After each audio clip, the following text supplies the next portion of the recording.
Capítulo 31. Reforma do culto. Terminadas todas as festas, todo Israel que lá se achava, saiu pela cidade de Judá, quebrando as estelas, despedaçando os acerés, demolindo os lugares altos e os altares, para eliminá-los por completo de todo o Judá, Benjamim, Efraim e Manassés. A seguir, todos os israelitas voltaram para suas cidades, cada um para seu patrimônio. Restauração do clero. Ezequias estabeleceu as classes dos sacerdotes e dos levitas, cada um em sua classe segundo sua função. Fosse ele sacerdote ou levita, para os holocaustos, os sacrifícios de comunhão, o serviço litúrgico, para a ação de graças e os hinos. As portas do acampamento de Javé. O rei reservou uma parte dos seus bens para os holocaustos de manhã e da tarde, para os holocaustos dos sábados, das neomênias e das solenidades, como está escrito na lei de Javé. Ordenou também ao povo, aos habitantes de Jerusalém, que dessem aos sacerdotes e aos levitas a parte que lhes tocava, a fim de que pudessem observar a lei de Javé. Logo que foi promulgada essa ordem, os israelitas ajuntaram as primícias do trigo, do vinho, do óleo, do mel e de todos os produtos agrícolas e trouxeram em abundância o dízimo de tudo. Os israelitas e os de Judá, que moravam na cidade de Judá, trouxeram também o dízimo dos bois e das ovelhas e o dízimo das coisas santas consagradas a Yahvé. Trouxeram-nos fazendo grandes montões. Foi no terceiro mês que começaram a fazer tais montões e terminaram no sétimo. Ezequias e os oficiais vieram ver os montões e bendissessem a Yahvé e a Israel, seu povo. Ezequias interrogou os sacerdotes e os levitas acerca dos montões. O grão-sacerdote Azarias, da casa de Sadoc, respondeu-lhe: Desde que começaram a trazer essas oferendas ao templo de Yahvé, temos tido o que comer com fartura, e tem sobrado muita coisa, pois Yahvé abençoou o seu povo. Esta grande quantidade é o que sobra. Ezequias ordenou que os preparassem celeiros no templo de Yahvé, o que foi feito. Depositaram-se ali, fielmente, as oferendas, os dízimos e as coisas consagradas. Foi constituído chefe e responsável o levita Conenias, auxiliado por seu irmão Semei. Jael, Azarias, Nate, Asael, Jerimote, Josabade, Eliel, Gesmaquias, Mate e Banaías eram os inspetores sobre as ordens de Conenias e de seu irmão Semei, por ordem do rei Ezequias e de Azarias, chefe do templo de Deus. Coré, filho de Gemna, o levita, guarda da porta oriental, era encarregado das oferendas espontâneas feitas a Deus. Distribuía os dons oferecidos a Yahvé e as coisas sacrossantas. Éden, Miniamim, Jesua, Semeias, Amarias e Sequenias assistiram-no fielmente nas cidades sacerdotais para distribuir as porções a seus irmãos, grandes e pequenos, segundo as suas classes, e sem levar em conta a sua instrução, aos homens que tinham 30 anos ou mais. E todos os que iam ao templo de Yahvé, segundo o ritual cotidiano, para prestar serviço nas suas tarefas, segundo suas classes.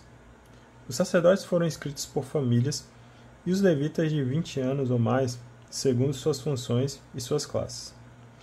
Eles foram inscritos juntamente com todas as pessoas sob a sua dependência, mulheres, filhos e filhas, toda a assembleia, pois deviam santificar-se com fidelidade.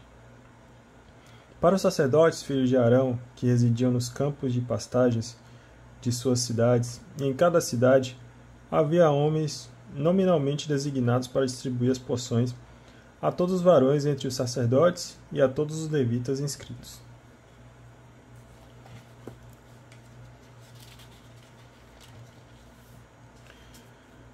Foi assim que Ezequias procedeu em todo o Judá. Fez o que é bom, reto e leal aos olhos de Yahvé, seu Deus. Tudo que executou para o serviço do templo de Deus, pela lei e pelos mandamentos, ele o fez buscando a Deus de todo o coração e foi bem-sucedido. Capítulo 32. Invasão de Senequeribe. Depois desses atos que provavam sua lealdade, houve a invasão de Senequeribe, rei da Síria. invadiu Judá, sitiou as cidades fortificadas com o propósito de conquistá-las. Vendo então Ezequias que Senaqueribe chega com a intenção de atacar Jerusalém, decidiu com seus oficiais e seus guerreiros obstruir as águas das nascentes que estavam fora da cidade, e eles lhe prestaram ajuda. E tendo-se reunido uma grande multidão, obstruíram todas as fontes e o riacho que corria pelo território, dizendo: porque os reis da Síria, vindo aqui, haveriam de achar água em abundância? Para se fortificar, Ezequias consertou todas as brechas da muralha sobre ela e construiu torres. Ergueu uma segunda muralha na parte externa. Restaurou o melo na cidade de Davi e mandou fazer armas e escudos em abundância. Colocou generais à frente do povo, reuniu-os em seu redor, na praça da porta da cidade, e os encorajou, dizendo: sede firmes e corajosos, não temais, nem vos apavoreis diante do rei da Síria, e diante de toda a multidão que o acompanha, pois aquele que está conosco é mais poderoso do que o que está com ele. Com ele está um braço de carne, mas conosco está Yahvé, nosso Deus, que nos socorre e combate nossas batalhas.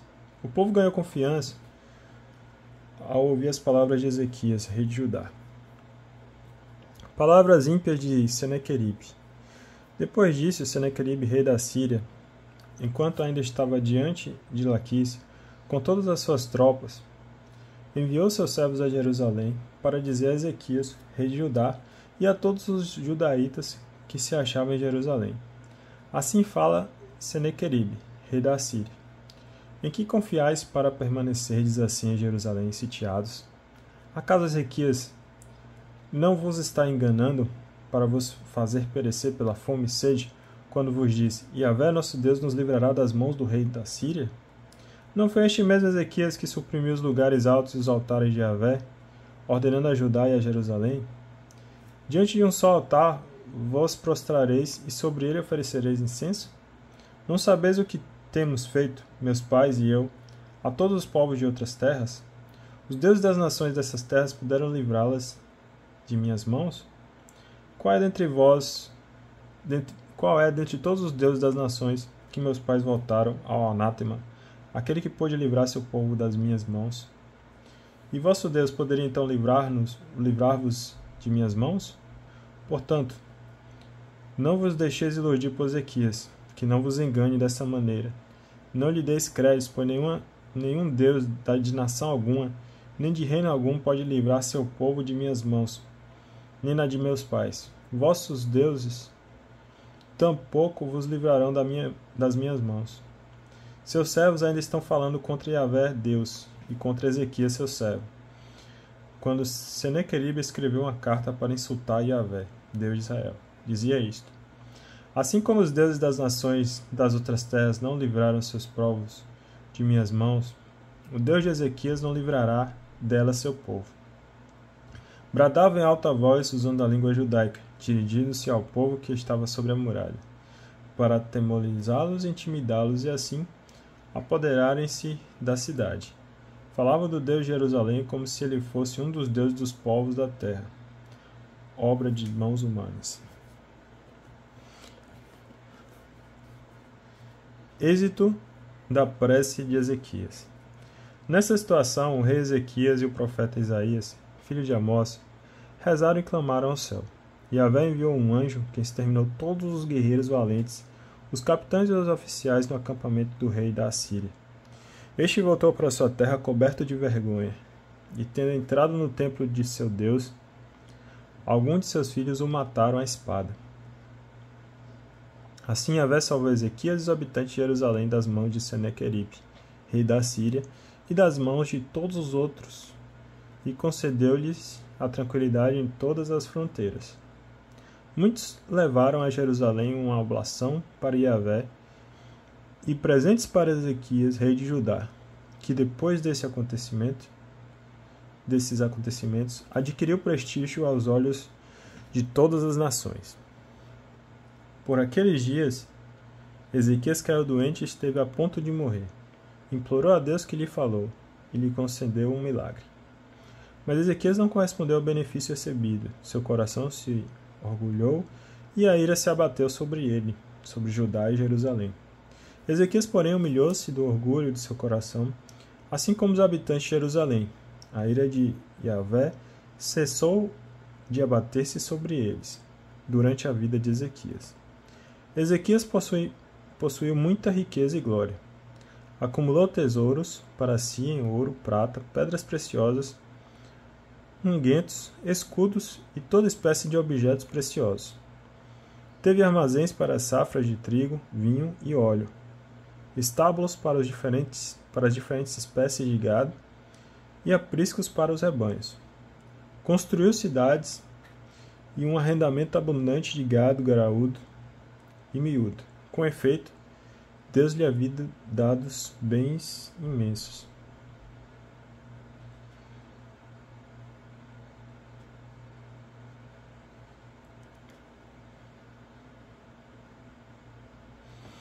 Resumo do reinado, morte de Ezequias. Foi Ezequias que obstruiu a saída superior das águas de Gion e as canalizou para baixo, para o ocidente da cidade de Davi. Ezequias foi bem sucedido em todas as suas empresas. Quando os oficiais da Babilônia lhe enviaram intérpretes para se informarem a respeito do milagre que tinha acontecido na terra, foi para experimentá-lo que Deus o abandonou, e para conhecer o íntimo de seu coração. O resto da história de Ezequias, os testemunhos de sua piedade e seus trabalhos, tudo está escrito na visão do profeta Isaías, filho de Amós, no livro dos reis de Judá e de Israel. Ezequias adormeceu com seus pais e foi sepultado na parte mais elevada dos túmulos dos filhos de Davi. Quando da sua morte, todos os judaítas e os habitantes de Jerusalém lhe tributaram honras. Seu filho Manassés reinou em seu lugar. 3. Impiedade de Manassés e de Amon. Manassés destrói a obra de Ezequias. Manassés tinha 12 anos quando começou a reinar, e reinou 55 anos em Jerusalém. Fez o mal aos olhos de Yahvé, imitando as abominações das nações que Yahvé tinha expulsado de diante dos israelitas. Reconstruiu os lugares altos que Ezequias seu pai havia destruído, ergueu altares para os Baais, fabricou postes sagrados, prostrou-se diante de todo o exército do céu e lhe prestou culto. Construiu altares no templo de Yahvé, do qual Yahvé dissera: é em Jerusalém que meu nome estará para sempre.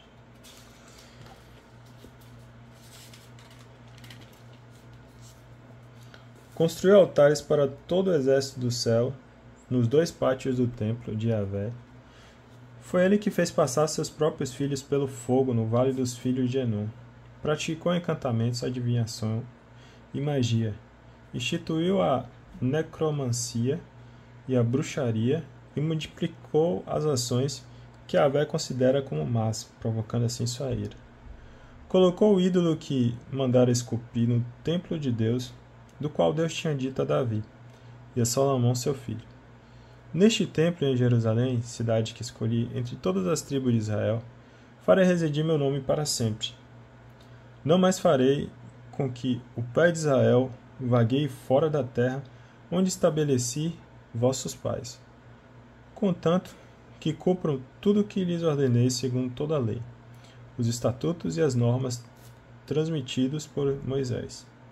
Mas Manassés corrompeu os habitantes de Judá e de Jerusalém, a tal ponto que fizeram mais mal que as nações que Yahvé havia exterminado diante dos israelitas.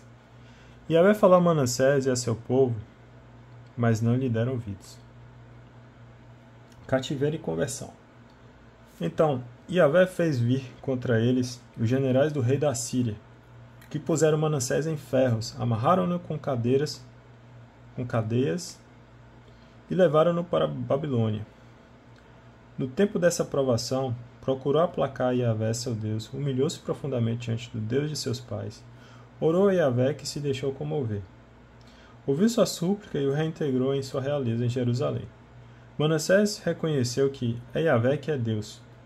Depois disso, ele restaurou a muralha externa da cidade de Davi, a oeste de Gion, no vale, até a porta dos peixes.